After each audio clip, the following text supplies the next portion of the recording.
Welcome, welcome, beautiful queens. Welcome, handsome kings. This is Narc Survival 101. This is a weekly mental health check in for victims and survivors of narcissistic abuse, domestic abuse, any forms of abuse. It's not limited to narcissistic abuse. This is a safe haven for victims and survivors of narcissistic abuse, domestic abuse, any form of abuse, any form of relational abuse, okay? You're in a safe place.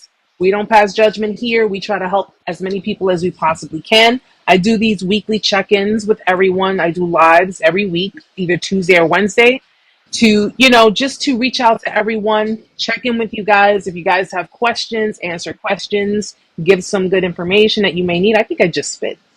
I'm so sorry. I saw it too. I'm so sorry. If you're new to the channel, and for those who don't know me, who don't know my style, I'm just a real person here, try to help some real people get through some real emotional problems, issues, trauma, whatever the case may be. I'm here to be support for people.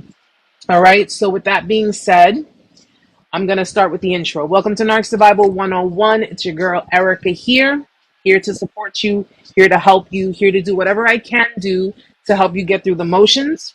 Okay, this is a channel dedicated for victims and survivors. And of course, for those who just want some information, it's perfectly fine too. All right, so we're going to give some disclaimers.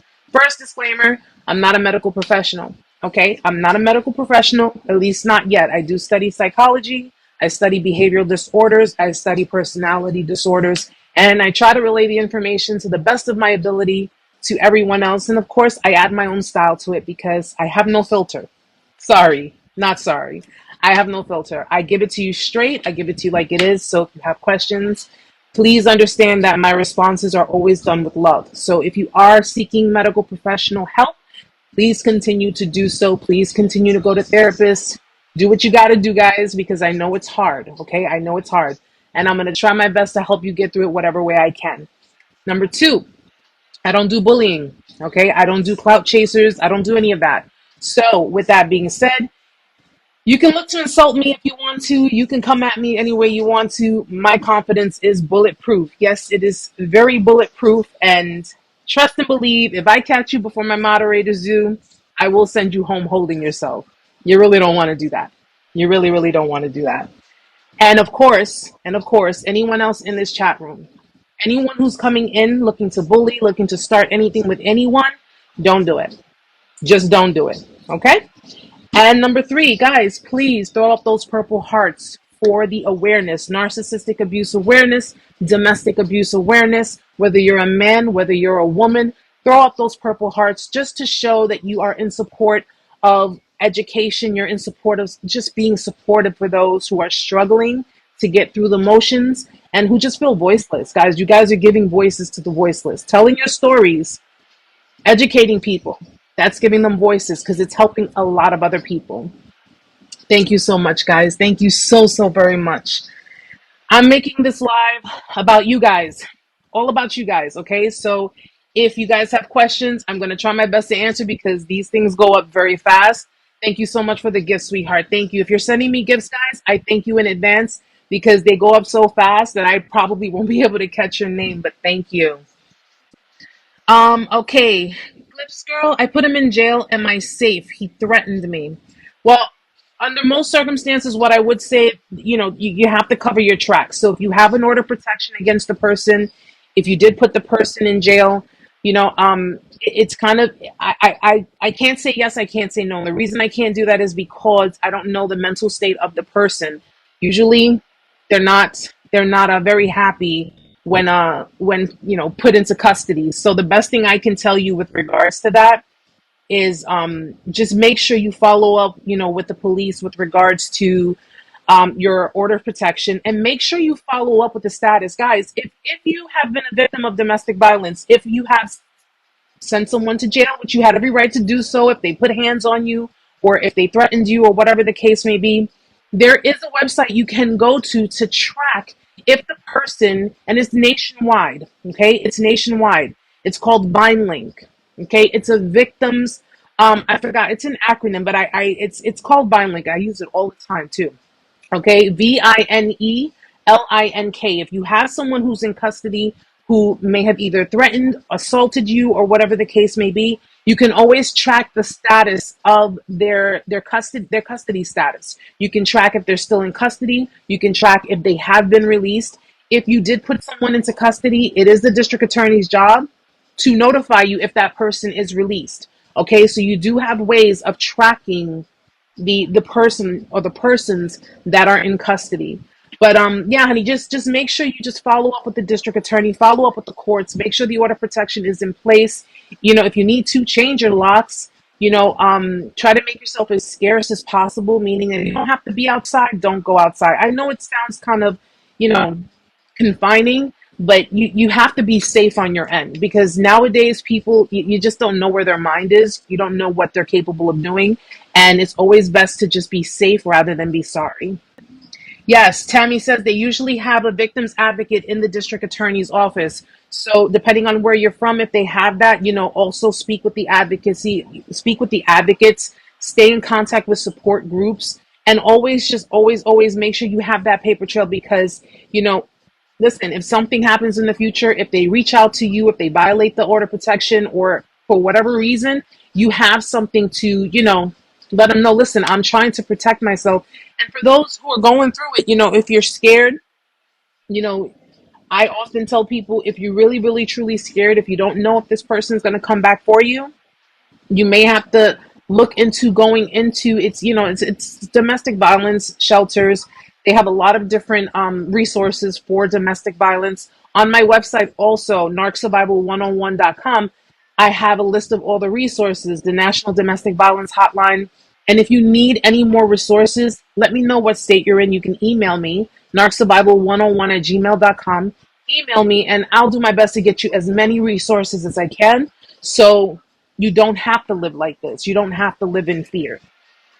My family was very narcissistic. Is this why I allow my boyfriend's behavior? Usually, people who end up in relationships with narcissists, I mean, it's common. Anybody can be in a relationship with a narcissist. So you don't have to be a codependent. You don't have to be someone with huge family trauma. You can be a regular person who came from a very stable background.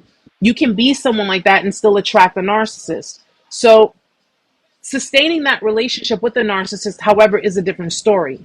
If you came from a background of family members who are narcissistic or codependent, you develop certain types of traits. Whether now in this case, if you did not turn out to be a narcissistic type, you more than likely turned out to be a codependent type, which generally means that you were primed. So like if your family members were narcissistic and they've projected onto you in your childhood, you are pretty much being primed for your relationships, because what you end up doing is you end up internalizing the abuse. So you end up you're basically stuck in a cycle of trying to receive approval, trying to receive love.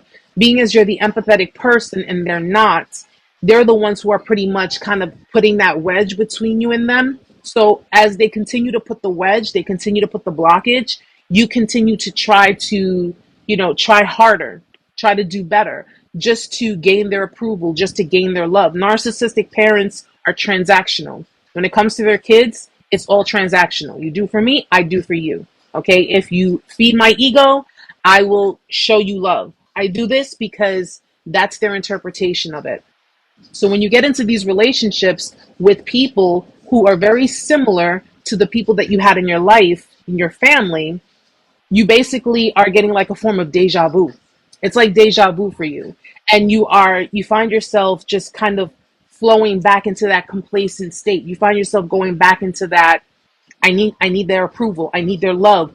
I need to show them that, they can love me. The reality of it is with these people is that they don't know love. They don't know empathy. It had nothing to do with you. Any of you who dealt with these people, just so you understand, it had absolutely nothing to do with you. It was all them. It was all on them. Just recently read a book about being an empath and attracting narcissistic behavior. It's common where, empaths are very feeling, very empaths are like, the saviors. They're like they walk with the hero complex. It's like I just want to love the world and I just want to help the world. I want to help people by any means necessary. And narcissists feed off of this. Narcissists are energy vampires. So the more the narcissist feeds, the more the empath is continuously giving. The reason they're continuously giving is because the narcissist is making them believe that what they are giving is not enough. So they give more and they give more and they continue to give more. So much to the point that they could be so drained beyond belief, but they continue to do it because at some point they're thinking in their mind, any minute now, this person's going to change. Any minute now, this person's going to realize what love is. And any minute now, I'm going to give back that person that I once had. And unfortunately, they hold on to false hope because these people know what they're doing. They know what they're doing when it comes to, projecting their traumas onto you. They know what they're doing when it comes to reversing the script and just, deflecting all of their bad behaviors onto you. They know all of these things. So they know they're wrong in their actions, but it's a lot easier for them to push it on the one person who's really not going to do anything about it. Because empaths have this thing that when they're in these types of relationships, they don't necessarily have, a backbone. And it's not to say that, not to say it in a sense to insult them, but it's to say that, listen, we can't save everybody. We can't save them. And that's just the way it is. And the sooner we all realize that, the sooner an empathetic person, even a codependent person, realizes that, the better for them to get up, walk away, and create those boundaries. Create that backbone of steel so no other person can walk all over them. Yes, Tammy Ann, blame you always for everything. They blame you for their bad behaviors. They blame you for the toxicity in your relationship. They blame you for why they stubbed their toe on the bed in the middle of the night. They'll blame you for why their third grade girlfriend went and kissed their best friend. I mean, it could be anything. Anything that they do, they blame you. They'll blame everybody else. It's everyone else's fault and not my own. Okay, so if you ask them why are you acting this way, it's not my fault. This is my father was abusive and my mom was abusive. It's always someone else's fault. It's never theirs. Okay, they are the kings and queens of not taking accountability for any of their actions. When I was younger, my mother would get mad or punish me. She would ignore me and not talk to me. That's common. That's common. In most cases, when you're a child, when you're younger, first of all, if you go to, I did a video on sons of narcissist mothers, and I did a video on daughters of narcissist mothers. Okay, and the full videos are on my YouTube channel. But when I talk about the sons of narcissist mothers, first of all, I'm the mom. I'm a mom. I have a teenage son. At some point in their life, when it comes to the boys are eventually going to try to branch out. They're not going to always be at mom's hip. Okay. You notice how when the boys really more so look up to the fathers and the daughters more so look up to the mothers. So when the boys are pretty much, I need my autonomy, I'm trying to break away, it's considered narcissistic injury to the mother because the boy is no longer fueling the mother's ego. It's the same for the daughters. This is why narcissistic parents they try to confine their kids. They try to stifle their kids because they don't want their kids out there having any form of independence, because their purpose of being here is to serve them. It's to serve them. So when a narcissistic parent has a child and the child defies them, and it doesn't have to be, screw you, mom, screw you, dad, I'm not doing what you want me to do. It doesn't have to be anything to that level. It could just simply be, I want to go in my own direction. I'm my own person. You're inflicting narcissistic injury because you're not adhering to what that parent wants. And not only that, but again, you're defying them. You are pretty much telling them no. You can't tell a narcissistic parent no. You cannot tell them no. Because if you do, that will basically warrant them to punish you for telling them no. How dare you tell me no? I'm your parent. How dare you say no to me? I'm the one who took care of you your life. I'm the one who did all of these things for you. So the basics, the things that they're supposed to be doing for their children, they actually throw that in your face. They will throw that in your face and make it a point, make a habit of it, make it a point. I took care of you. So now it's only right that you take care of me. I bought you this. I got you that. It's only right that you do these things for me. It's always when they do something, there's always something expected in return. And if you don't return to them the favors or the things they've done for you, then it's considered narcissistic injury, where they can punish you for it, which is giving you the silent treatment, not really making themselves available to be maternal or paternal to you. And then when you start to complain about it, or you start to feel some kind of way about it, then they basically flip it over to becoming the victim, because now you're attacking them. Make sense? What's wrong with taking care of your parents? There's nothing wrong with taking care of your parents. There's absolutely nothing wrong with taking care of your parents. In fact, listen, if you take care of your parents, that's great. But it should not be a form of, I took care of you, so you're obligated to take care of me.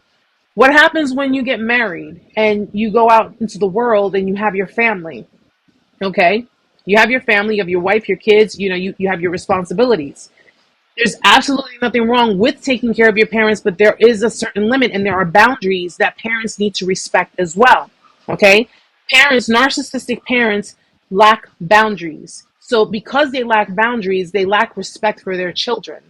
And because they lack respect for their children, they can say and do and impede whenever they want, and the children can't say or do anything about it. That is a problem. That is a serious problem. So taking care of your parents, of course, is not an obligation. First of all, if you're not obligated to be faithful in your marriage, and you're not obligated to do anything in this world but eat, shit, breathe, live, and die, that's it, then taking care of your parents is more of a choice. It's more of what you choose to do. And of course, if it's something that you can do, because everyone's situation is different.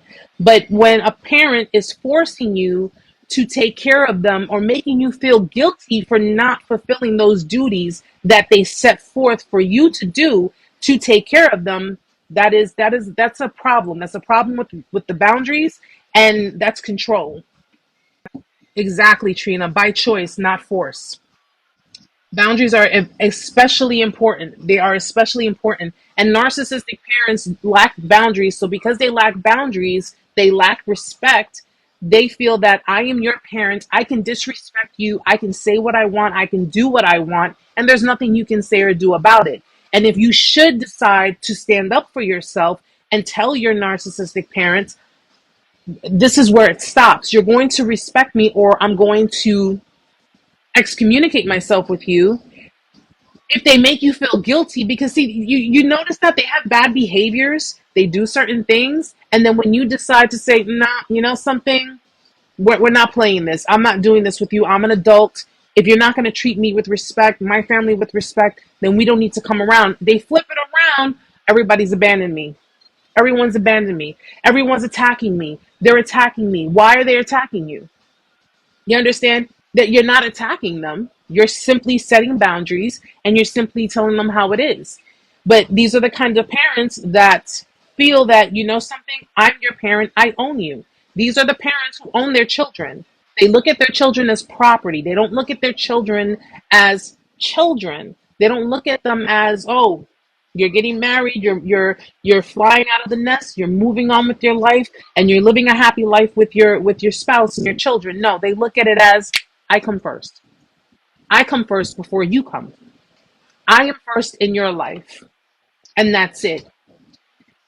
That is yet again a problem. That is yet again a problem.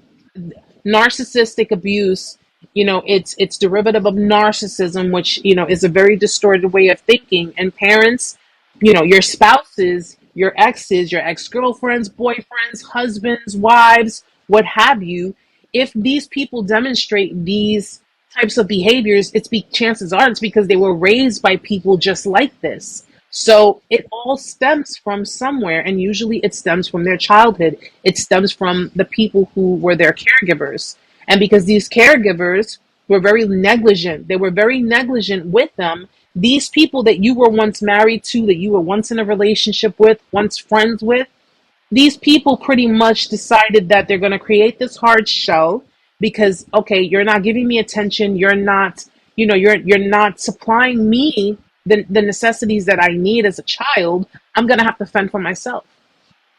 I'm going to have to fend for myself. But in the meantime, because I can't fend for myself completely while I'm here under your roof, I'm going to have to do what I have to do to comply with you. And unfortunately, a lot of these people that you dealt with the personality of the people or person who raised them. That's really who you dealt with, because their parents who are narcissistic, they pretty much stripped them of their identity. They stripped them of their identity at a very young age. And the behaviors that they picked up are the same behaviors that were performed on them at one time or many times when they were kids. These same behaviors were also projected onto them. So they adopted the same type of behaviors. I mean, if you go to school, right? How did you learn how to write penmanship? How did you learn 1 + 1 = 2? How did you learn multiplication by heart? How did you manage to? You learned it. You kept going to school. You kept learning it. You kept learning it. And they kept putting it in your head. What's 5 × 5? 25. How do I know that? Because I learned that. It was constantly told to me over and over again. It was constantly inputted in my head in school. It's the same thing with someone who is living in an abusive environment. Eventually, they learn these things and then they just begin to project it onto other people. But of course, not every narcissistic parent is going to just have a narcissist. They can have children that are non narcissistic. Unfortunately, those children still grow up with dysfunctions and they become codependent. So, a narcissistic parent is going to usually have 1 or 2 children, codependent or narcissistic. So your parents loved and raised you, and when they get old, stick them in a home. Nice. First of all, I'm Latina, and Latinos don't put their parents in a home. Okay. Secondly, again, I said a narcissistic parent. Narcissistic parents do not love their children. Narcissistic parents do not love their children. If people have nice parents, okay, and they say, "Hey, I want to take care of you because you took care of me because it's the only right thing to do. It was because it's by choice." If my parent was narcissistic, disrespected me, manipulated me, abused me emotionally, psychologically, and in some cases physically, you also have narcissistic parents who commit SA as well. You're damn right. You're lucky I don't put you under, but at the end of the day, I'd rather put you in a home because that's not going to be in my house. Narcissistic parents, okay, will be excommunicated by the children who are standing up towards them. People do it all the time. They do it all the time. So at the end of the day, if it's a narcissistic parent who did all of these things in a person's childhood and that person decided, I am not going to do anything for you because you have made my life nothing but transactional, to the point that I needed to get therapy. I needed to watch out for the relationships that I entered into. I was primed to be in a codependent relationship and abusive relationships. Yeah. You know what? Putting them in a home is a little too nice, in my opinion. I literally really don't know who I am as a man, as a person, as a human. My mom has stripped me. And you know something, Dwight? I'll tell you, acknowledgement, key, it's important. That's the key important thing. Acknowledgement is important. And at the end of the day, what you need to understand, and I lived like that too. I lived like that too. I had no identity. I had no self-love. I did not know where I was coming from or even where I was going. I put my emotions in the hands of everyone else. I put my emotional dependency onto everyone else. When I learned that I'm really, and I'm not boasting, guys. I'm not that kind of person, but I can imagine when a lot of you have decided to really learn your self-love, you discover how awesome you are as people. Like you really discover your awesomeness. Like, you know what? I'm a really good person. I'm a really good person. All I want is love. All I want is a connection. Deep down inside, I want a connection. I just want to be happy. I want to share my happiness with someone. And I have a lot to offer. I have a lot to give. When you come to that realization, you begin to really comfort yourself. You begin to soothe yourself. Codependency, and in some cases even narcissism, is really a way to, it's coping, it's surviving. Trying to live in a world where there are, from a codependence point of view, you're living in a world where there are too many selfish people. You have so much to give, and all you keep running into are the same kind of people who just take. They just take and take and take and have no regard. And you sit there and wonder to yourself, maybe it is me, maybe it's me, but you fail to realize that it's not you. You're not wrong for being a giver. You're not wrong for being a loving person. You're not wrong for any of those things. You just have to learn how to set boundaries for yourself, and you have to learn to practice self-love, because when you do that, guess what? You ain't putting up with nobody's shit. You're not doing it. You're like, no, nope. I'm too much of a good person. I have what I have to offer is too valuable. And I'm not just gonna go sharing it with every single person, especially knowing that this is a very selfish world. I mentioned it last week. Look at what COVID did. COVID brought the ugly out of people, did it not? Did it not? When you saw on social media all those people fighting for toilet paper, mind you, toilet paper. Like, you mean to tell me you don't get off the shower, just take your ass to get off the toilet and take your ass to the shower? Fighting over the stuff that we never thought people would fight over, but it really brought the ugly out in people. And yet, here you are, still being the same person you were the day before COVID and the day after. What you have to offer is very, very valuable. Remember that. It's very valuable, and you can't just go sharing it with everybody. You don't need the approval of other people. You don't need validation from other people. You don't need any of that. What you want to do with yourself, if it makes you feel good and you're comfortable doing it, do it. And if people talk, let them talk. They're always going to talk. Because if they're not talking about you, they're going to be talking about the next person. These are people who don't even have their shit together. Narcissistic people, okay? Sociopathic, psychopathic, materialistic people, any kind of selfish person you come across, they're always going to talk. And you know why they talk? Because they hate. They're filled with hatred. They can't encompass what you have. Thank you so much for that, my love. They can't encompass what you have. And because they can't encompass it, and they can't, they can't build that up in themselves, the best thing for them to do is to bully you. Put you down for being empathetic and loving and caring, being a giving person, calling you a sucker, telling you you're pitiful, you're nothing, you're this, you're that. That's really them projecting themselves onto you because they're jealous. They're jealous of you. They're jealous of the amount of empathy you carry. They're jealous of your true being, even though you didn't have self-love. Look at how you projected love and you lacked self-love, and look at what they've projected and they lack self-love. You think they're not going to be jealous of that? My sister-in-law was stealing from my house. She's borderline. Yeah, borderlines, and people get borderline personality disorder. People get them mixed up, confused with narcissists because they're under the same cluster, the same category. So you have borderline personality disorder, narcissistic personality disorder, antisocial personality disorder, and histrionic personality disorder. Those four are under the same cluster, the cluster B. Okay, and this cluster represents erratic behaviors.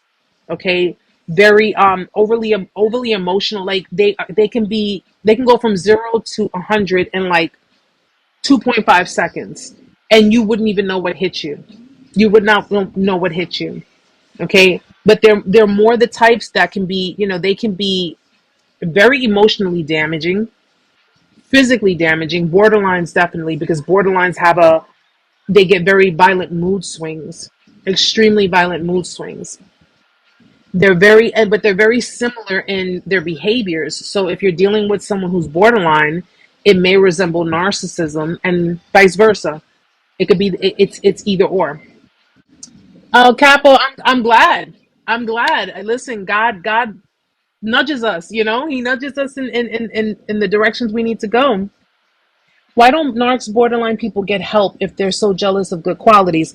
Borderlines are usually probably more capable, more likely to get help than a narcissist. Borderlines are probably more likely to get help. Not all of them, I'm not saying all of them, but they're more than likely. Narcissists, however, because of their ingrained way of thinking, they don't. How can someone who does not see themselves as being the problem go to get help? You can have 10 people standing in front of them, pointing the finger at them, saying, you are the serious problem and you need help. And they will lash out on all 10 of those people. And they will pick and point out any kind of flaws, any kind of inadequacies, whatever. They will, because they find it as a form of an attack.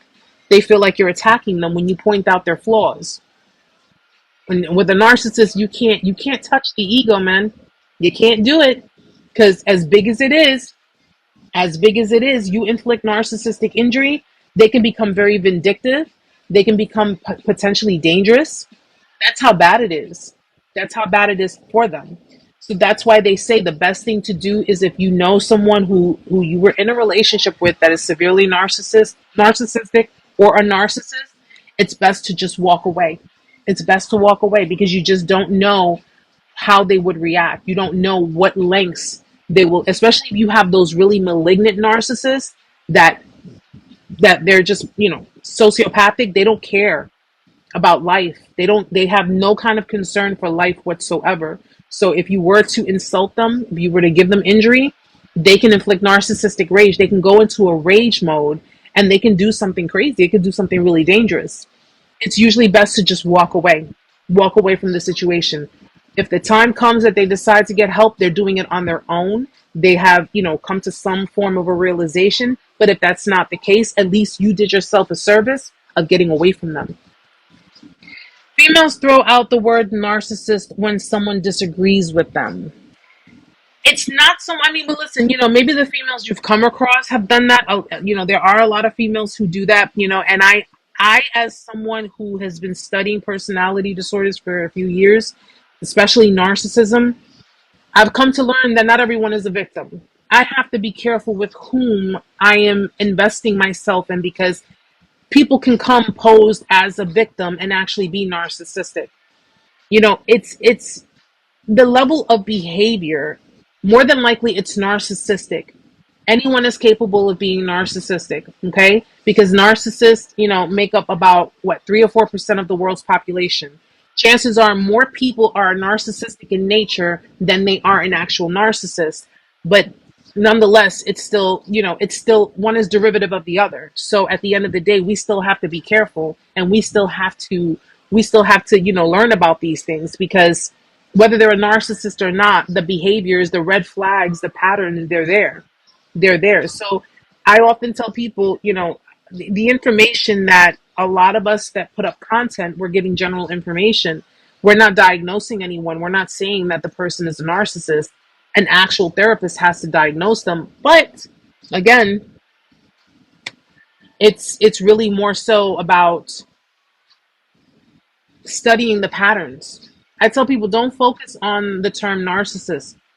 Don't focus on that. You have to study behaviors, because behaviors itself, whether they are a narcissist, they're borderline, or even antisocial, the behaviors itself is going to tell you what exactly it is that you need to do to free yourself of it. Key, I believe in science, and I also believe narcissism is a demonic spirit. Yes, narcissism is usually referred to as the Jezebel spirit. It's referred to as the Jezebel spirit. It's a very dark, very powerful demonic spirit that that pretty much just takes over the person. It's like, I've used this phrase before, where people have the devil on their back. That's really what it is. In more spiritual terms, yes, it's referred to as the Jezebel spirit. I studied my ex-wife for 8 years and realized that she was cheating from the beginning. And often, and often when people say, well, if narcissists move from relationship to relationship, then why do they get married? Because your level of supply, it's dependent. It depends on, what type of supply you're giving them. You could be giving them stability, financial stability, but if they're not really, like connected with your marriage, they will more than likely find supply outside of your relationship, and you wouldn't even know about it. You wouldn't even know about it. And I'm not trying to trigger anyone, but at the end of the day, those are also possibilities. When, people think, well, my narcissist, my narcissistic ex stayed with me, for 10, 15, 20 years. And, if that was the case, then why not just leave? You had something that was benefiting them. You had something that was benefiting them. You have narcissists who stay in relationships because of the finances. You have narcissists who stay in relationships because there is a severe case of codependency, or because they have full control, that they can control the relationship and still go out there and do what they want to do. And their victim, their mates, they're not going to question them, because they're too busy being traumatically bonded that they're walking on eggshells for the narcissist. It could be a number of reasons. Yeah, they live double lives. They'll go out there into the world. They don't, it's like, even you're pre-discard. If you were discarded by a narcissist or a narcissistic person, we'll just say narcissist for the lack of a, for just for the whole thing. But if you were discarded by them, then more than likely they were already communicating with other people before you were discarded. They were already setting up their dating profiles. They were already, talking to people online behind your back.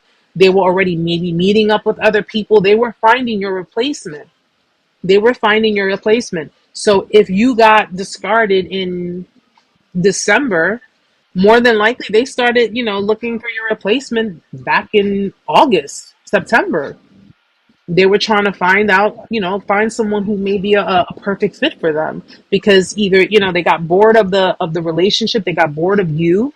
They, I don't believe the whole grass is greener syndrome. I don't believe in that. Me personally, I don't believe in that, because, and in some cases that's just another level of making an excuse. Well, listen, let them go. The grass isn't so green on the other side. They'll come back. That gives people false hope. It gives them false hope to accept that the manipulator, because they couldn't find what they wanted out there. So, okay, grass wasn't so green, was it? All right, yep, I knew you'd come back. Come on, let's go. Let's go. No, no, I don't roll with that. I really don't. They know what they're doing. They know what they're doing. They knew what they were doing from the very beginning. They knew what they were doing in the middle and towards the end. They knew they had no intention on committing. And by committing with you, I don't mean being in a relationship with you. They could be with you 10, 15, 20, 30 years. They're just wasting 10, 15, 20, 30 years of your time. That's not a commitment. What I'm talking about is emotionally committing to you, being intimate with you, being vulnerable, being honest with you. That's what commitment is about. Being devoted to you, respecting you. That's what a commitment is. Because they could be in your life for 20 years. You could have been married to them all that time and it wouldn't have made a difference, because all they did was waste your time. That's all they did. But they knew they had no intentions on being in a commitment. And why is that? Because they don't know how to sustain one. They don't know how to keep a healthy commitment, a healthy relationship going, which is why they slacked. If you notice in your relationship, they were slacking. They were slacking. The things they did in the beginning, they no longer, after a certain period of time, they stopped doing. You started noticing, more bad behaviors, nasty attitudes, really bad mood swings. You started noticing that, that Jekyll and Hyde effect. One minute they're nice to you, the next minute they're horrible to you, they're mean to you. And you're just sitting there trying to understand, what the hell is going on? What did I do to deserve this? I didn't do anything. They could have had a bad day at work and they come home, they're taking it out on you. They're nasty to you. Somebody slighted them at work, but because they're the kind of people who don't know how to confront their own issues or confront someone who's screwing with them, what do? They go home to their punching bag, which was you. They came home to you and they took it out on you. Why is that? Because they knew you weren't going to go anywhere. And they knew that if they deflected it onto you and said, oh, well, something, it could be something you did last week. It's easier that way. It's a lot easier. These are the people who don't confront the monsters who created them. They don't confront other people who are just like them, because someone else who's a narcissist, them confronting, someone who's a narcissist and confronting someone else who's on the same scale as them, they'd rather take it out on someone they deem as weak, because it's easier for them. It's easier for them to project onto you, because they know that you're going to take it. And because they're telling you it's your fault, you're going to take the blame for it. So they win both ways. I am disabled. He's my caregiver. If he's cheating, I don't care anymore. And it's primarily because of that level of dependency. That level of dependency. At some point, a lot of victims get to a point where they're like, I just don't even care anymore. I don't care anymore, because, often it's usually because, again, that level of dependency. If he is your caregiver and he's doing these things, it's really, now your connection with this person is just more out of convenience. That's all it really is. I mean, I couldn't tell someone what to do in that situation, but what I can say is that, you shouldn't be in a situation out of convenience. If there's anything that could be done to help you get, someone who can provide for you, like do the caregiving duties for you and get rid of that person, I'd say do it. Yes. Macalicious, my narc healed me and didn't even know it. Narcissistic people, here's the one thing that they do that is beneficial towards those who have been in the situation with them. For example, my codependency, it pretty much put a mirror to me about my codependency. It put a mirror to me about my inability to have healthy relationships and my ability to sustain not so healthy relationships because I suffered codependency. This can basically, and I'm not saying anyone deserved the abuse because you didn't. You absolutely didn't. But this can actually give you something. You get like that little gem of wisdom, that little pearl of wisdom. That's what you get out of it. It puts a mirror to your face. Because what it does is it pushes you, one, to create better boundaries. Two, it pushes you to really reanalyze yourself. Okay, it can't be me. Like, what am I doing? Because at some point you got to ask yourself, when you ask, why am I constantly in the same types of relationships that are toxic and abusive with cheaters and liars and so forth and so on?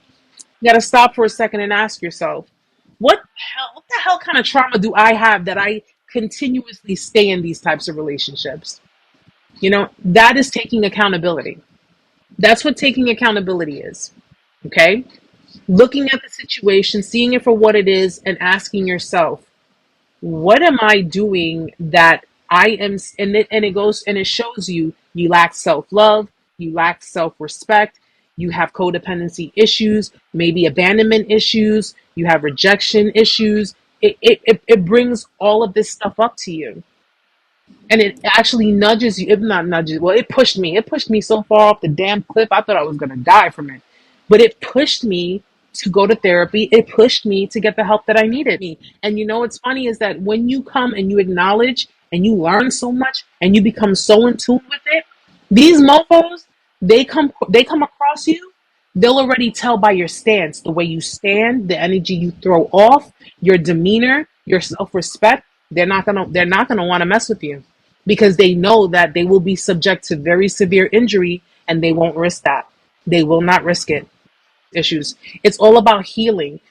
If you suffer codependency, if you are in relationships that you can't find, I mean, listen, what is trauma bonding? Trauma bonding is pretty much the unhealthy connection between two individuals that is sustained by reward and punishment behavior. So if you were the victim and your ex was the narcissistic person and they traumatically bonded you, they were basically giving you good and bad behavior in between in your relationship to kind of hook you in even more, to dig you in deep. It's like being in quicksand, basically.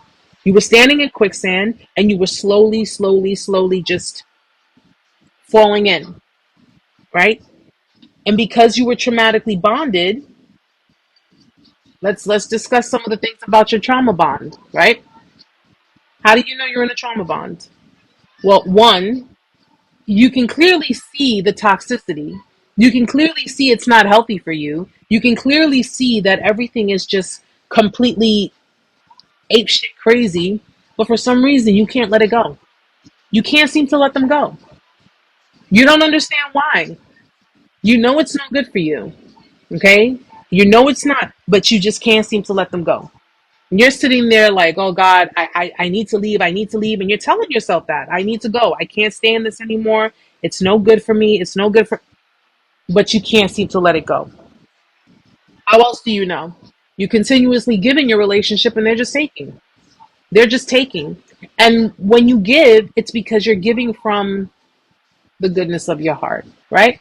You're giving from the goodness of your heart. You just found yourself, I don't know, maybe you found yourself buying them things that you thought they may like, or they sit there and they have conversations with you and you pay attention to what they say and you're like, you know something? You were out at the mall and you saw something. Joe Schmo would love that hat, or Joe Schmo would love those sneakers, right? So you go out there and you buy things for them. Not because you're trying to buy their love, but because you're letting them know, I'm thinking about you. This is my way of letting you know I care. Oftentimes, if you pay attention to your conversations, They will throw in your conversations, giving you little indirects of what it is that they really want because they want you to get it for them. But they don't ask you directly. They won't ask you directly. So when you go and you do these things, not only are they getting what they want, but if at the end of the day, if you were to sit there and say, after everything's done, when you go through your discard, how could you? When when I did everything possible to make you happy, and all of the things that I've done in this relationship to make this happen, and you go and betray me like this, you know what the response is going to be to you? I never asked you to get me these things. I never told you to get me these things. You got them because you wanted to get them. Yet if you didn't get it while you were in the relationship, there probably would have been a big stink about it. What else? You feel addicted. You feel, thank you so much for that, sweetie. You feel addicted to them. It's like smoking cigarettes. I don't know if you guys smoke cigarettes, or or if you drink, or whatever the case may be. It's an addiction that you have to them. You are physiologically, psychologically, emotionally, and physically addicted to them. But you can't understand why. You can't let them go. You can't let go of the addiction. You just can't. If you're familiar with smoking cigarettes, and if you quit, what happened let's talk about the first few hours when you quit. What happened? What happened? Your body's shaking, you're going through withdrawals, you don't know, you're getting antsy, you got attitude, you can't. And what happens? You're like, ah, shit, you know what? I'll quit tomorrow. And you go and you smoke a cigarette. You're addicted to them. That is the trauma bond. I wrote these things down, guys, because I wanted to make some points too. You're gonna self-destruct. So you start doing things, you start performing behaviors that are not healthy for you. You self-destruct. This all pushes you to self-destruct. You go into depressive states. There are times where you isolate. Maybe you're isolated. You feel isolated. You know what's also considered self-destruction? Settling for less. And you settle for less. You settle for less. You used to be listen, we all got good taste. We all got nice taste, right? You used to be the champagne kind of person, and now you settle for no, no, I like Moscato. How dare you even insult that? But you love the champagne, Hey, it tasted good. It was all bubbly on you, but you know what? You enjoyed it. Now you're left to drink a freaking Colt 45. Like, who even drinks that anymore? Like, really? No offense to Colt 45 drinkers, if that's what you do. I mean, the last time I saw a bottle was like back in 1995. I don't know. But you understand what I'm saying? You start to do things that are not good for you, that are not healthy for you. You start to get paranoid because they're gaslighting you during this traumatic bonding. So now you're sitting there questioning your sanity. You're questioning if you're even sane. You're questioning this. I used to question if I was bipolar, if I was borderline. I used to question myself. Like, maybe I am. Am I? I mean, he's telling me I'm talking crazy and I don't know what I'm talking about. It's the gaslighting, to the point that you start to become clingy. You become very codependent, extremely codependent. You don't want to let it go. You don't want to let them go. You feel like you're holding on with your life onto it. Even though they're treating you like shit, even though they're talking down to you, even though they're gaslighting you, they're lying to you, even though they're taking out everything on you, you cannot seem to let them go. You forget your worth. You forget your worth. You forget your value. You forget who you are. Cognitive dissonance, guys. You experience cognitive dissonance. The things that you would have never put up with before, you start putting up with now. You can't understand why. You cannot understand why. They're talking down to you. They're eroding your confidence. They're tearing down your self-esteem. And you're sitting there still holding on, and you just cannot seem to understand why you're doing it. Why can't I get up and leave? Why can't I just leave this person? And you know why? Because a part of you was holding on to the hope that the person you first met, the person you fell in love with, the nice person that comes and goes every so often, you're hoping that that person will come and that person will stay. And I'm sorry, mis amores, but that's not going to be the case. It's not going to happen. Yes, S. Lewis. I thank God I had strength to leave, but I'm going through withdrawals. Oh, honey, don't even tell me about the withdrawals. I thought I was having a panic and anxiety attack all in one. I was trying to freaking force myself to sleep and I couldn't fall asleep. And then when I finally had a chance to like calm down a bit and try to fall asleep, I was just shaking uncontrollably. You'd have thought I was the girl from The Exorcist. I was shaking uncontrollably and I could not understand why. That's when I learned what withdrawals were. I didn't even think you can go through withdrawals from being discarded from a relationship or from being, it's like that, it's that separation anxiety. I didn't even know what that, I never experienced that a day in my life. Never experienced that.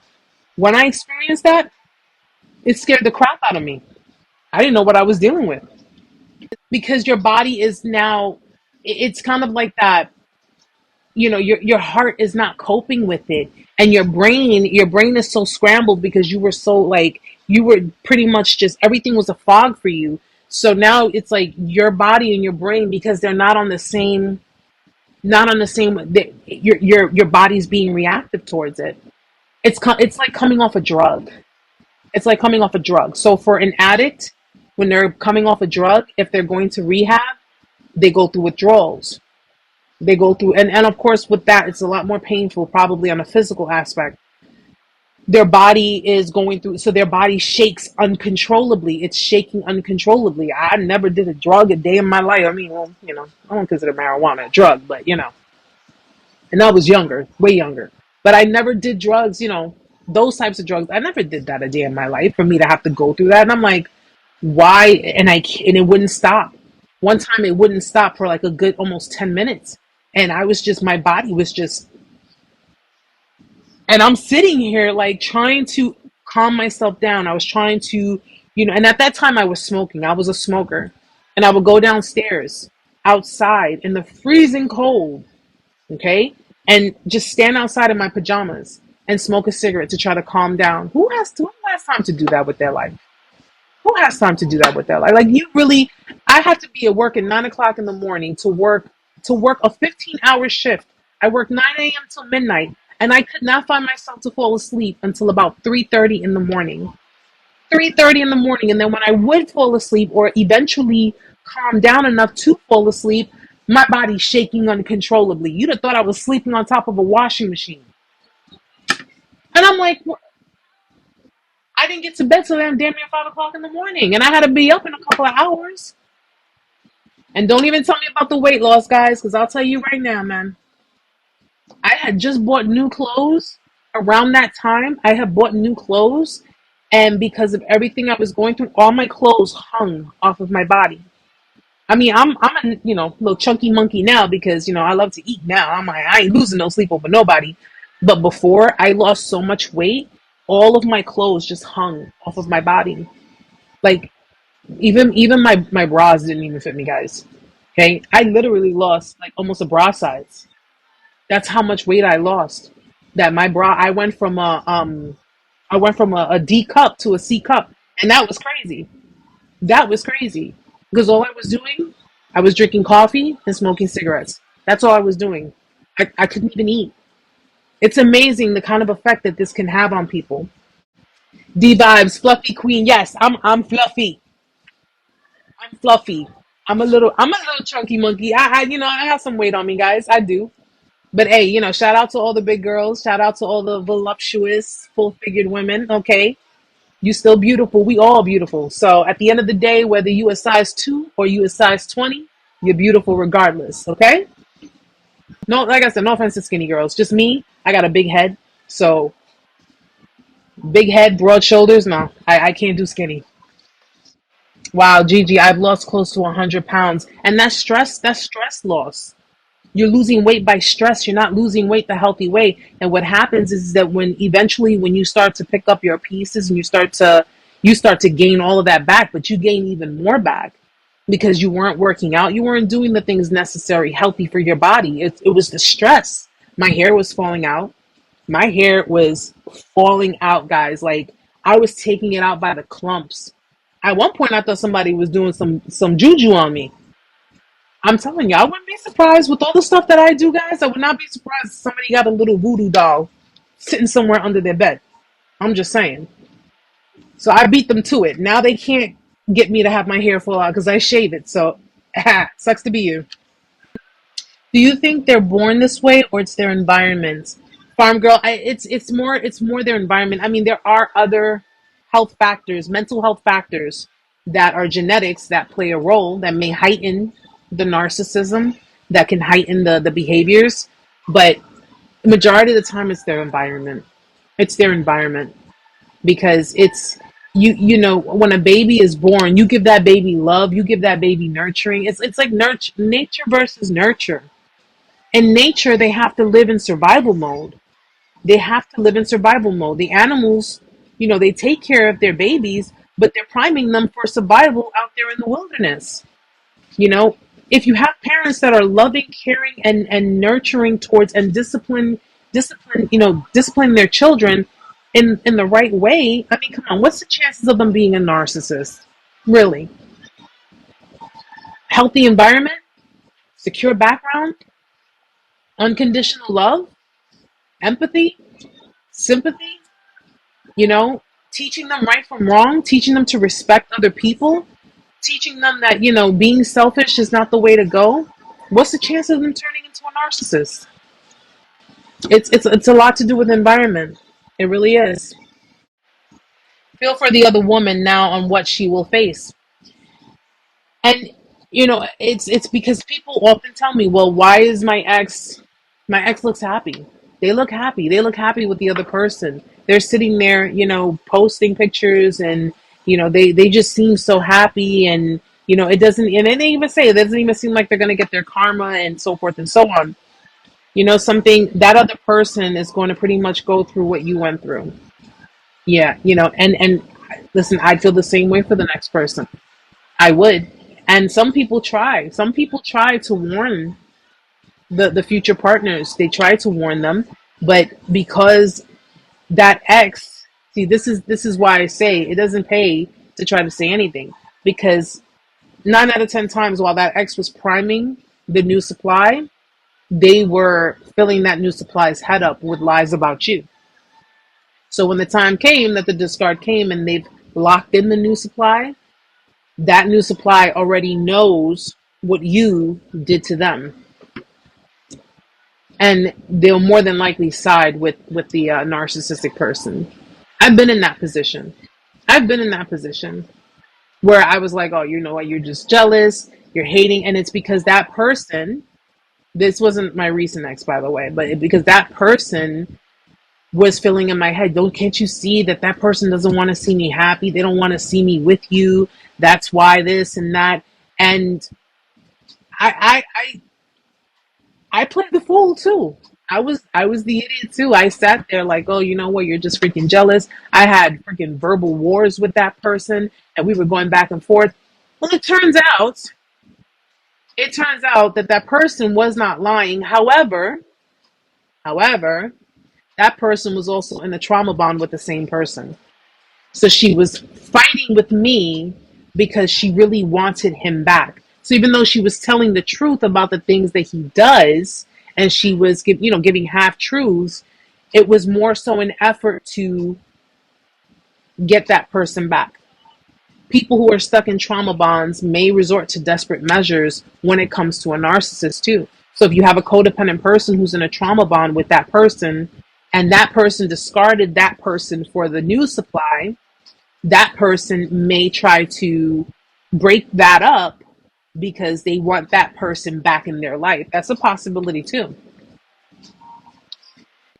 Yeah, it makes no sense to really go out there and say, hey, listen, I just thought you might want to know this person is like this person is like that, because they're gonna look at you like you're just jealous. You're jealous. They already told me what happened. They told me how much you abused them. They told me how much you. Thank you so much for that, sweetheart.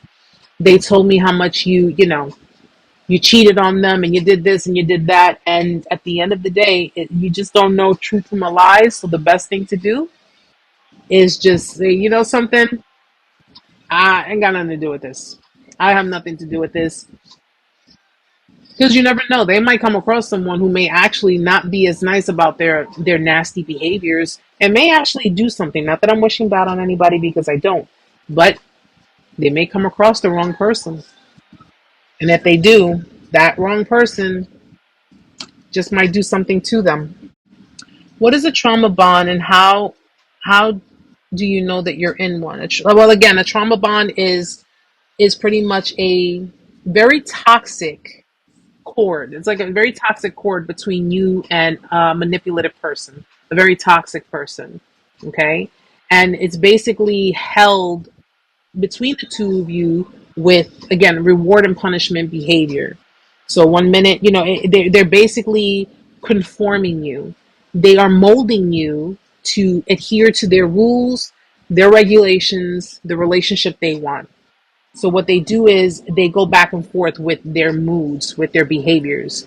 They will treat you very kind, very loving one minute, and then they treat you very bad, very nasty the next minute. And this is primarily due to having to basically lock in control in your life. So traumatically bonding someone simply means hooking someone in and keeping them stuck with abusive tactics, gaslighting you, deflecting. So when they're nasty to you, they're blaming you for their nasty moods, their nasty behaviors, their bad attitudes, or just, or even, listen, their violence, their verbal abuse, their emotional abuse. And then it's followed by sweet behaviors. I love yous. I'm sorry.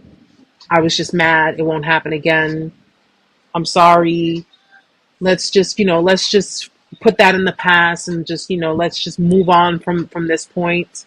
And oftentimes, if you notice, guys, in your, is it bipolar or split personality? Well, bipolar, it's commonly misdiagnosed with narcissism. Bipolar is commonly misdiagnosed with narcissism. Split personality, I mean, it's more referred to as the Jekyll and Hyde effect. One day they're Jekyll, the next day they're Hyde. And it goes back and forth. And this is primarily to, what I also believe with the trauma bonding is that, again, this is a way to control you. It's a way to maneuver you. So it's like you're the car, right? And they're in the driver's seat, so they're driving you around. And they're driving you the way they want to drive you, where they want to drive you.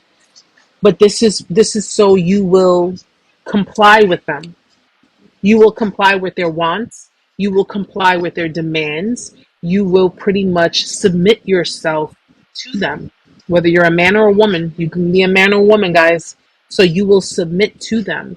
And you will do every and anything possible to keep them. And not only that, but feed their ego while soothing their insecurities. These people, guys, are very insecure people. Extremely insecure people. We know this now. We didn't know this then.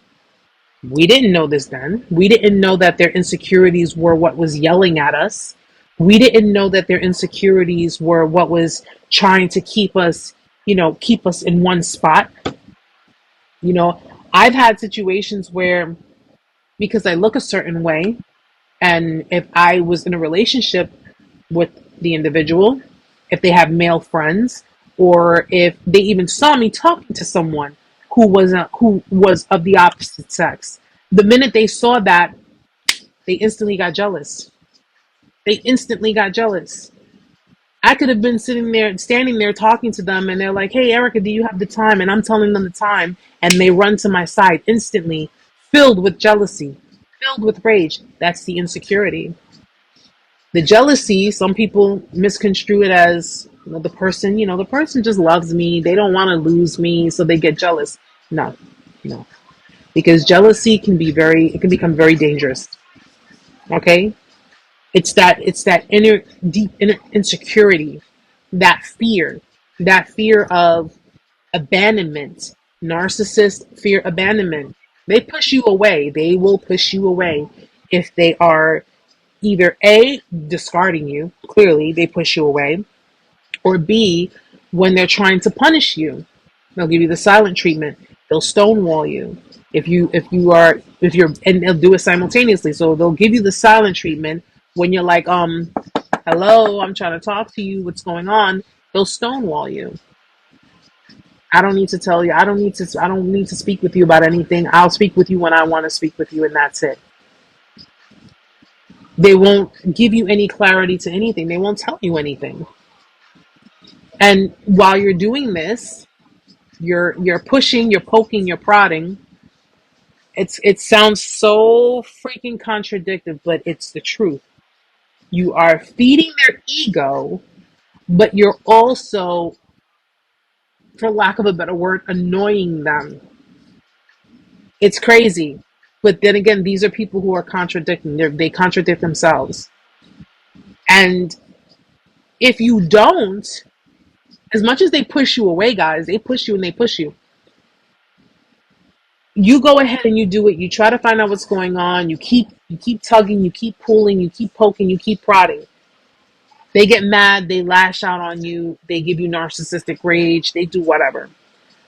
But if you don't do it, if you don't try to, poke and prod and impose, then they get pissed off and say that you don't even give a shit about them.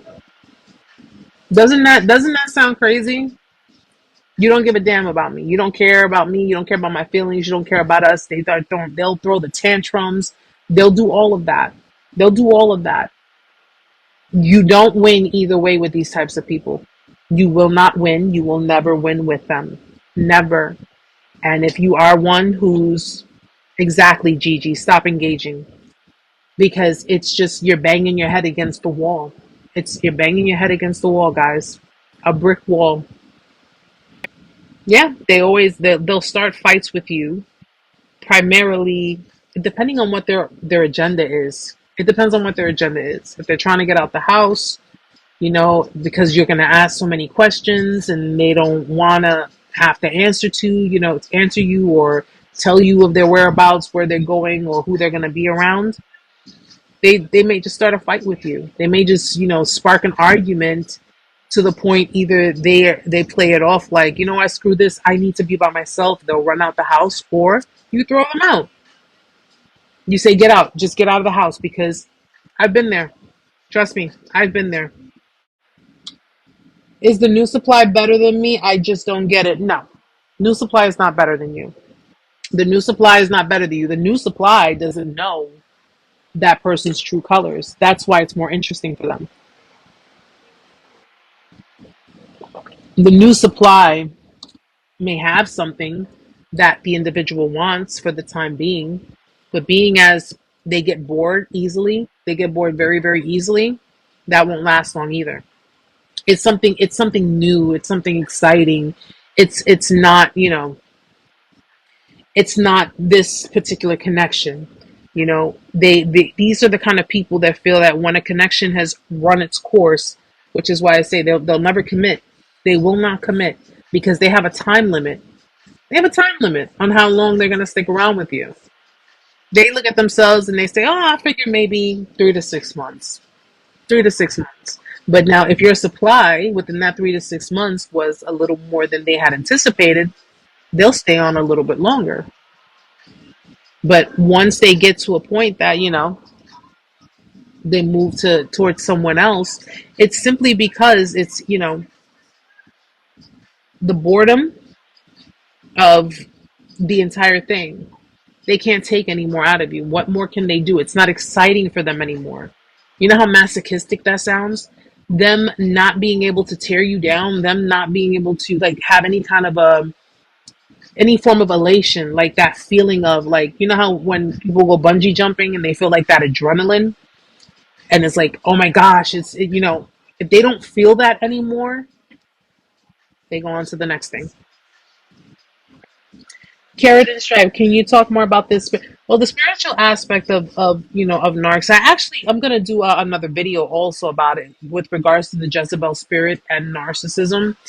But people who are spiritual narcissists, and maybe some of you have been around these people or raised by these people, are the kind of people who, first of all, utilize religion as a weapon, okay, to control people. They try to control people under this, within the spiritual aspect.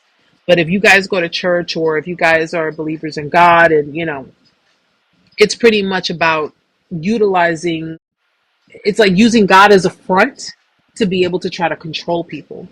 But a narcissist is known to be one who walks with the Jezebel spirit. The Jezebel spirit is a very dark spirit. It's one of the highest ranking demons in Satan's clan. He uses Jezebel's spirit to infiltrate a lot of people. A lot of people. When I do the video, I'm gonna go into the story of Jezebel, and then we'll talk more about the narcissism. But and the Jezebel spirit can attach to men. They can attach to women. All right, it's not limited to just women. I know a lot of y'all be like, "Oh yeah, I know a lot of Jezebels walking down the street." Now it's attaches to men too. It's not just women.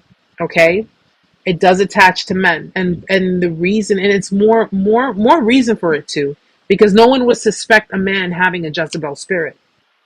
No one would really suspect a man of doing that. When you hear the word Jezebel, you're thinking a woman, right? You're thinking Jezebel, a female prostitute, a female, WHORE, you know what I'm saying? So I don't even know why I'm spelling it. I curse. That's just me. But but yeah, when you hear that, you think of a woman, you think of a very promiscuous type of woman.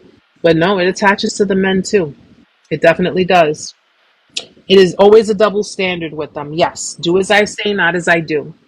You do as I say, not as I do. I ask you questions. You don't ask me questions. Okay? I want to know where you're going. I want to know who you're going to be with. I want to know who you're talking to. I want to know this. I want to know that. But then when you ask them, you're insecure. You're controlling. You're possessive. You're jealous. Okay? God forbid. God forbid if you should just glance over at the phone. Why are you looking at my phone? Got something in there you don't want me to see that you're becoming so defensive? Or if you ask them, let me use your phone for a second. What do you need to use my phone? Why do you need to use my phone? Don't you have your own phone? Well, don't you have your charger? Charge your phone then. Plug it in, charge it, and when it comes on, you use it. Really? Okay. Or they can have friends of the opposite sex, or if you're in same-sex relationships, same sex. But if you have them, oh my God, you can't. You can't win with them. Hoovering is, yeah, that's more when, it's interesting about hoovering is that it's crazy. They go through all of these lengths to discard you, right? They do everything and anything possible to discard you, to keep you at bay, to make you feel like shit, to make you feel like crap. And yet, a couple of months, maybe weeks, maybe even days later, they're coming back trying to contact you. They're coming back to you, trying to talk to you, and trying to, get back in your good graces, or trying to get you to forget it ever happened, or coming back and acting like it never happened at all. Like, I don't know what you're talking about. What do you mean? What are you talking about? Like, hoovering is usually done because either A, the new supply wasn't shit, in their mind, of course, it wasn't shit to them, or B, you are moving on. You're out of their grasp, and you are going to move. Because let's face it, guys, even though they treated you like crap and they left you for someone else, and this is what I always say, they left you for someone else that had nothing to do with you. They had no intention on letting you go. They had no intention on completely ending this. That'll continue to happen if you leave it in their hands to decide how that goes. It will continue. They'll continue to hoover. They'll continue to discard. It's like they have a script, guys. They have a script. Okay, I'm gonna make a post with like the narcissist creed. Okay, but they have a script that they use. They have a script they use on you, on the next person, on the last person, on every other person. This is a role that they play, and they will continuously. They've used that speech so many times. They know it by heart, and they use it on everybody. Libra Moon says, mine kept screaming at me to file for divorce. He wouldn't do it. I had to. And because you ended it on your own terms. They'll sit there and they'll yell at you and tell you, divorce me, leave me, break up with me, do this, do that, do whatever you want. I don't care. I don't care. I don't care. I guarantee freaking you, the minute you get up, you pack your bags and you walk to the door. Why are you gonna break up our family? How are you gonna do this? Why? Why? Why? It's like, yo, the hell is wrong with you? Like, that's your response. You just told me you want to break up. You told me it's over. You told me it's done for. I'm getting ready to leave, and now all of a sudden you want to fight for this. You want to cry for this. Now all of a sudden I'm breaking up the family. I'm doing all of this, and I mean, what the hell is wrong with you, man? Seriously, what is wrong with you? You're abandoning me. You're abandoning us. You're abandoning our home. Now you're going to leave me with the responsibilities, right? I got to pay all the bills now. Now you're going to leave me with all the bills. You just told me to leave. I am leaving. But now you're telling me I'm abandoning you. No winning with them, guys. No winning with them. Enabler is just a term of someone who willingly put up with the behaviors. In other words, you basically staying enabled their behaviors. You staying in the dynamic allowed them to continue to abuse you. Okay? And I mean, listen, it's something that we all got to take accountability for. We all got to take accountability for that. I sit here and I say, yeah, I enabled behaviors against me. I did. I did. I had no self-love, I had low self-esteem, I had no self-worth. I was afraid of being abandoned. I was afraid of being left, just being left alone. I was afraid of all of those things. I enabled them. I enabled them. I enabled them. I sat there and I took it. I let them talk to me however way they wanted to talk to me. I let them treat me however way they wanted to treat me. In some cases, I stayed in situations where they were physically abusive, but because my circumstance was really bad, in my life at the time, I ate it. I ate it and I took it all in. And when and during my discard, anyone who's new, Rasha, yes, yeah, yeah. When my discard came, I begged. I begged. This person could have called me all types of names in the book, and I would have begged. I begged him to stay with me. I begged him. I even said, I will change myself for you. I'll change who you need me to be. I will change myself and be whoever you need me to be. Please do not leave me. Do not leave me. You're going to forget about me. You're going to forget me. You're going to forget, us. You're going to forget this. And the more I did that, the more angry he got, the more pissed off he got. Because listen, I'm going to call a spade a spade. I couldn't really confirm per se. I couldn't confirm that he was dealing with someone else, but I feel strong in my heart and in my gut that he was. He got bored of the relationship. He tried to gaslit. He gaslit me. He gaslit me, kept me at bay. He utilized his anger to put fear into me so I won't question him. He became very verbally aggressive. He just became someone I didn't recognize. And he tried to keep me at arm's length. He tried to keep me at a distance because he did not want me knowing the truth. And simply because he wanted to make sure that if this works out, then he can kick me to the curb and it wouldn't mean a damn thing. But if it doesn't, hey, I'll come back. Because he wanted to go on a break and I told him no.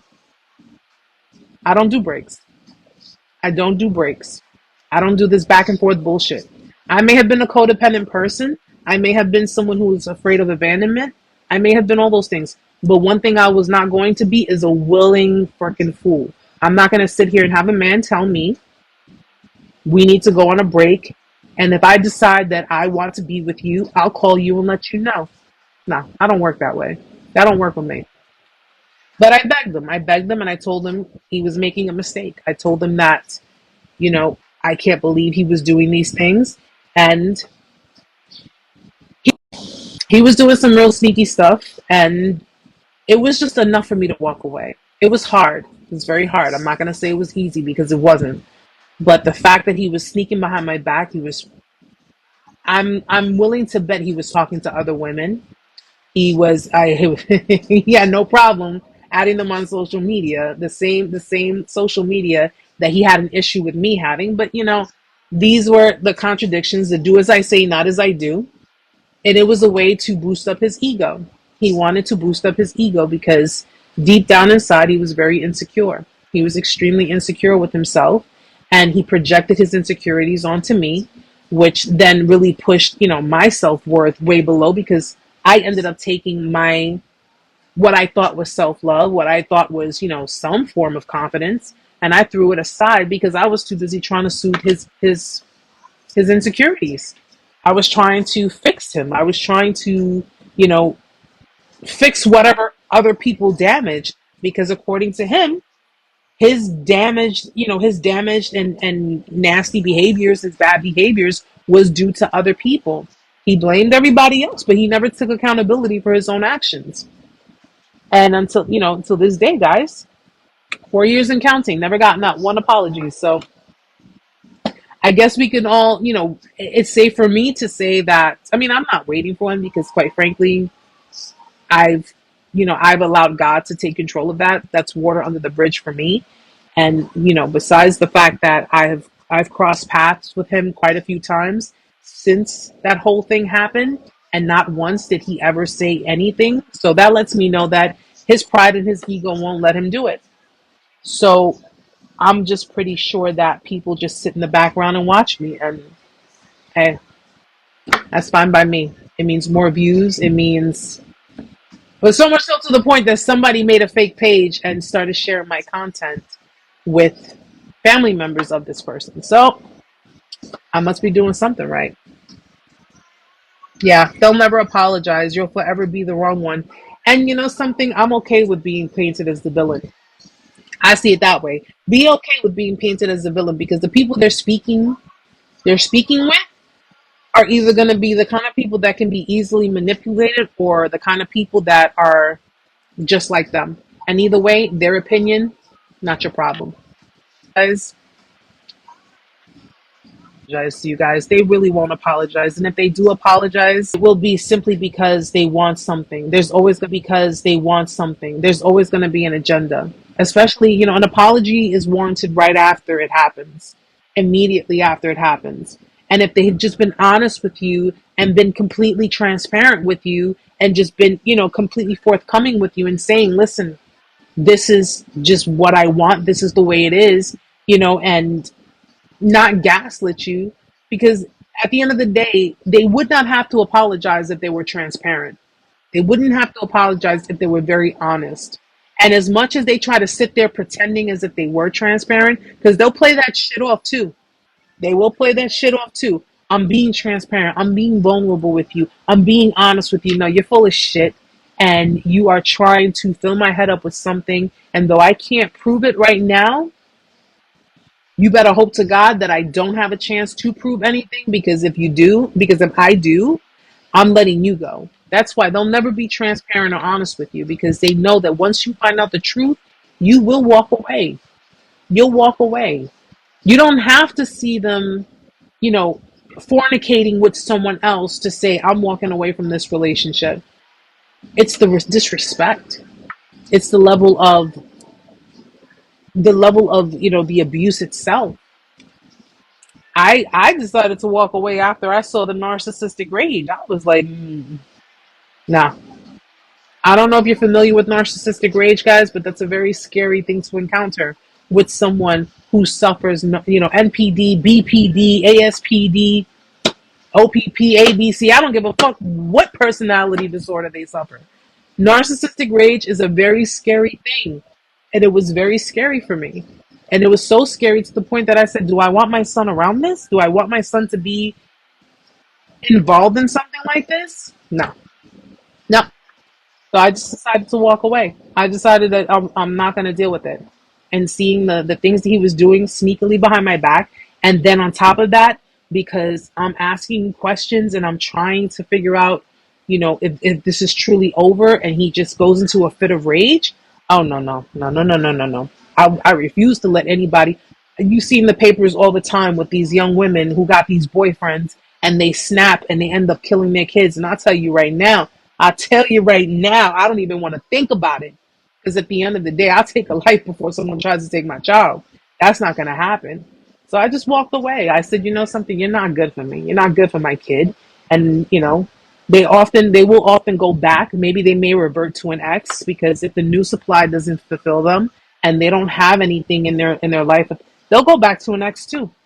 They will go back to an ex. And some of them may even be dilly-dallying with their exes while they're with you. That's a common thing for them too, you know, especially if they have exes that they have had a trauma bond with, or they've been back and forth with. They go back. It's like a cyclic pattern. They mess with the ex, and then boom, someone else comes along. So whatever happens with the ex, they go move on to the next person. Then when they discard or shit doesn't work out, they may go back to the ex and back and forth. Listen, guys, I'm gonna tell you right now: don't deal with someone who's dealt with their ex more than twice. Okay? I'm gonna say it again. Do not deal with someone who has dealt with their ex more than twice. I don't think so. First time is a warning. Second time, okay, we're done. That's it. I'm not dealing with that. Do not deal with someone who's dealt with their ex more than twice. Do not mess with someone who has messed with their ex. I do not care if it's a freaking high school sweetheart. I do not care. Okay? We're not playing that Zach Morris, Kelly bullshit from Saved by the Bell. We're not doing that shit today. Do not mess with someone who has messed with their ex more than twice. If they've messed with their ex more than twice, I guarantee you, okay, they either probably smashing on the side, or they go in between relationships where they end up messing with each other back and forth. Okay? No. So they can sit there and tell you, what are you talking about? It's just a friend. It's just a friend that you just boned 2 weeks before meeting me. That's your friend? No offense to I can't even. Yeah, I'm pushing 40. I'm pushing 40. I'll be 40 more than, please don't do it. Don't do it. Because chances are they got some kind of an arrangement going on there, and you don't want to be caught up in that toxic drama, especially if their ex is toxic, or has toxic tendencies. It's like you just don't want to be involved in that. 30, like, oh my gosh, I'm old, I'm 30. I'm like, that's why I'm keeping the peace as much as I can till I'm able to bounce. That is the best thing you can do. Because you leave like a thief in the night, right? You just leave like a thief in the night. Play nice, do what you got to do. You see, there's a difference between a manipulator, a narcissistic person playing nice until they can move on to new supply, and a victim playing nice because they're trying to break free from whatever the hell it is that's going on in the home, but they can't really do it right then and there. So I get you, I got you, and trust me, I completely agree. If you got to play nice for a minute, play nice for a minute. And once you get the hell out, you get the hell out. And keep it moving. They may try to trick you to tell you, I'm ready to give closure for them hurting us in the worst way. They don't believe in closure because they don't believe in the cycle closing. They don't believe in closure because they do not believe in the cycle closing. They may try to trick you to tell you, I'm ready to give you closure. And then when they come in contact with you, they may try other ways to tug at your heartstrings and maybe get you to, fall back into it. But they do not provide closure. They often will say things where they give you half truths. But in this case, they may say things to try to hurt you.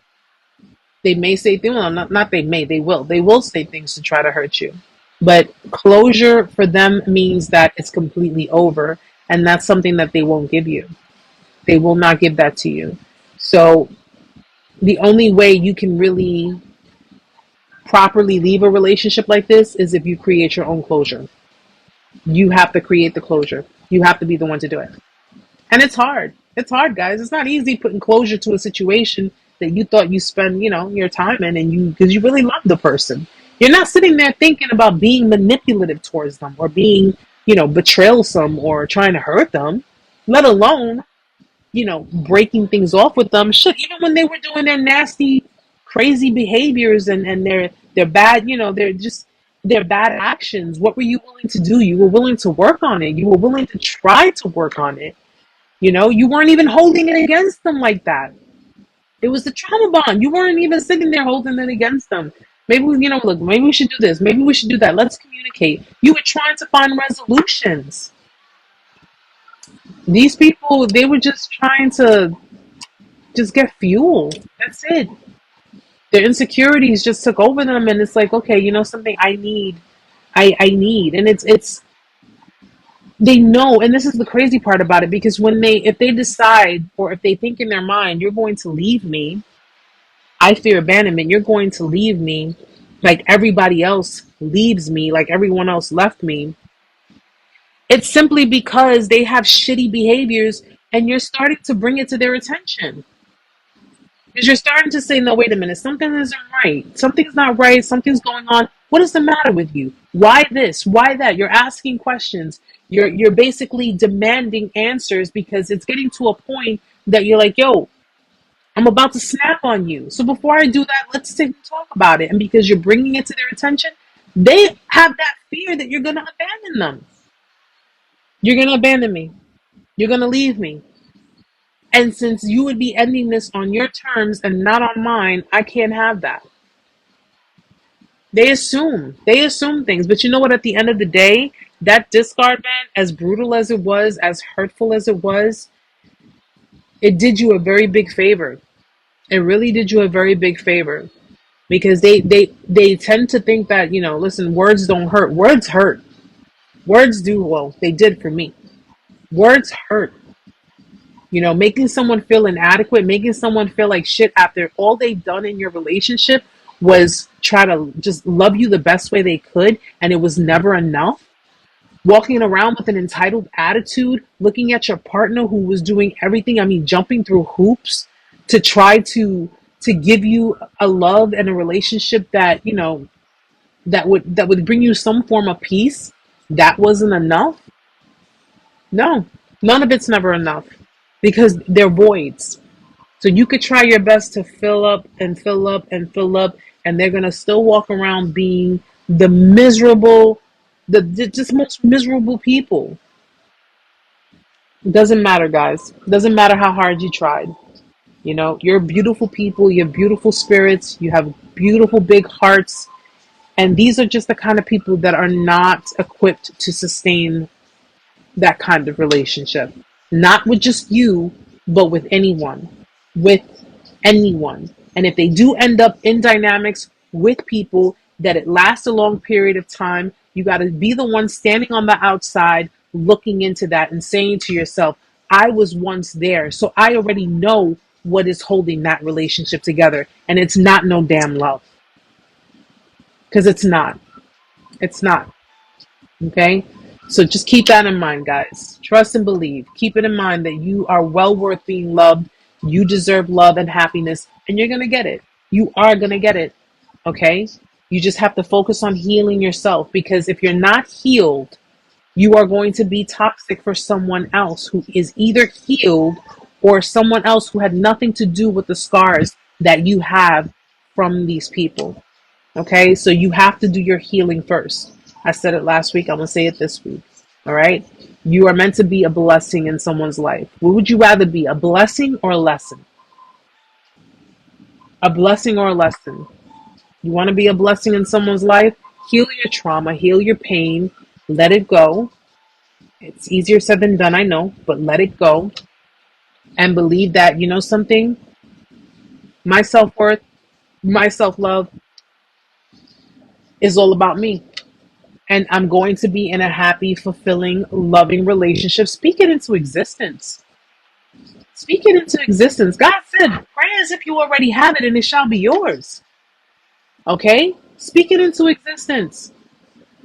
Do your healing and watch everything gravitate. Everything's going to flow towards you. You wouldn't even have to put effort. You don't have to put too much effort, because it's just going to come to you. It's going to come to you. What's meant for you is yours, guys. Nobody can take it away from you. Nobody. Okay? But be the person that ends the cycles, ends the generational curses, and actually lives happily ever after. There's nothing wrong with that. Nothing wrong with wanting that. It's normal. That's why you pray to him, I'm getting better, but sometimes it does hurt. And you will have every now and then you'll have bits of pain. It's the grieving. You're grieving. And it's normal. It's normal. That's why you pray to him and you ask him. You ask him to bring you peace. You ask him to give you strength. Okay? You ask him to, protect your mind, protect your, try to remove those thoughts. There are so many different things you can do, on focusing on your healing. You have to put yourself first by sitting here thinking about them, guys. By sitting here, and I know, trust me, I know I've been there. Trust and believe, I've been there. You're still putting them ahead of you. You're still putting them ahead of you. And I'm not talking about thinking about them as far as, oh my God, I still love them. I still miss them. I want to be with them. I want this. No, I'm talking about making them relevant, giving them free space up here. Okay. You're still putting them ahead of you. It's your time to shine, guys. It's all for you now. It's all for you now. These people are going to continue being who they are. Let them. Let them. Okay. This is your time now. This is for you. Okay. Someone like that has to wear a mask for the rest. Think about it. Okay. Someone like that has to wear a mask for the rest of their life, and they have to go through different people. They have to go through different people because they are incapable of sustaining, building what you are capable. You have the tools. You have the power. That person is going to live the rest of their life being who they are. And you, if you heal and go through the pain, get through it. Okay? Cry, scream, throw things. Go to the tallest mountain if you have to and scream as loud as you possibly can. Let it out. I think the problem with a lot of victims, who are going through the motions is that they think that, well, I went through all of this, but I just got to stay positive. I just got to keep a positive attitude and a positive mind. No, that's suppressing it. That's suppressing it. Feel the pain with someone else in the car. And that shit was painful. Angry, be pissed off, yell, scream, do what you got to do. Cry it out. Feel it, but get through it. Feel it, but get through it. Okay? You will be okay. I was in the same boat. I was scared. I was petrified. I thought I could never get over this person. I thought that I was never going to be able to move on with my life. How could they just move on with theirs? And I'm just here in pain, crying. I mean, there was a night that, man, listen, I was outside smoking a cigarette, just feeling depressed. I was at work. I didn't know what to do. And that person drove right past me, bro. Right past me. Smiling, laughing, just keying with someone else in the car. And that shit was painful. But I knew that once I dealt with the pain, once I got through with my anger, because I already knew I was going to make a comeback. It was just a matter of when and how and what I was going to do. I figured, let me go through this pain now, because I know for a fact that once I'm done, I know that my mind, once I'm done, I am done. That means there is no chance of me ever falling for this shit again, and with the same person, mind you. Feel that pain. Feel it. And if you need to talk to someone, if you need to reach out, you can email me, narcsurvival101@gmail.com. I always try to get to my emails as soon as possible. You can go to the website if you want to book sessions. July's sessions list is on there. I think there are still a few slots open, right? I believe there are a few more slots open, but whatever it takes to help you guys get through it. If you need to reach out, reach out. Reach out. If you need me to be your reminder, I'll be your reminder. I'll be your reminder. You hit me up and say, Erica, listen, I'm thinking about reaching out. Don't you remember when he went and he started dibbling dabbling with that girl? Do you remember? Oh shit, I almost forgot. Thank you for reminding me. There you go. That's what I'm here for. That's the kind of person I am. I'm gonna tell you some hurtful shit, but it's gonna help you get through it. That's the way it has to be. Until you don't feel nothing anymore. You feel numb. You just like, I don't even feel shit in a while. I'm indifferent right now. I don't really care what they're doing anymore.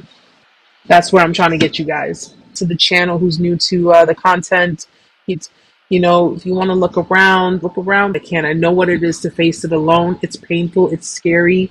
And it's just, you just feel like sessions. You can go to the website, you can book a session, or if you want to just email me, you can email me. And anything I can do to help you guys, anything I can do to help you get through it. That's my concern, helping you get through it. Okay. And helping to be that person, that voice of reason, that logical voice of reason to remind you why you're here and why you need to get unstuck. I want to help as many people as I can. I know what it is to face it alone. It's painful. It's scary. And it's just, you just feel like you want to give up at times. And thank you, Gigi. Thank you so much. I know sometimes you feel like you want to give up. And sometimes you even may find yourself thinking, maybe I'm just better off going back because I don't deserve anything better. Trust and believe that's not the case. That is not the case. So please, if you want to reach out to me, I'm here. I'm here. Whatever you need help with. One-on-one sessions are free. Group sessions are free. Wonderful people who join, and I'm trying to see if I can make. Have a good night, Millie. Thank you so much for being here, sweetie. Trying to see if I can make these lives a little bit more frequent. So that way, may not be on as longer, but I can be on a little bit more frequent. I'm still working the kinks out with that. But anyone who's new, thank you so much for being here tonight. I hope I didn't scare anybody away. I know I have a tendency of doing that too, but I can't help it. I'm from New York, guys. I can't help that. I really can't help that. We got to survive out here. If you know what's been going on out here, we have to survive. But and for those who are already subscribed and just who've been coming to the lives, you guys are awesome. Thank you so much for being here tonight too. Notified when the live is about to start. So blessed and loved, and it's just so appreciated. Thank you.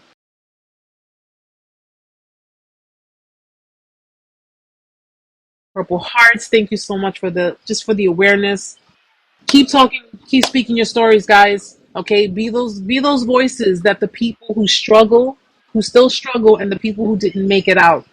Okay, for the people who didn't make it out, who left this world thinking they were voiceless. Okay, you're their superhero. All right, you got to do them justice. All right, guys, your healing is going to do them justice. Thank you so much for being here tonight, guys. Much love to you all. Love, peace, God's blessings, protection, all that good stuff. Good vibes to you guys. I hope to see you next week. Have a blessed night. Good night.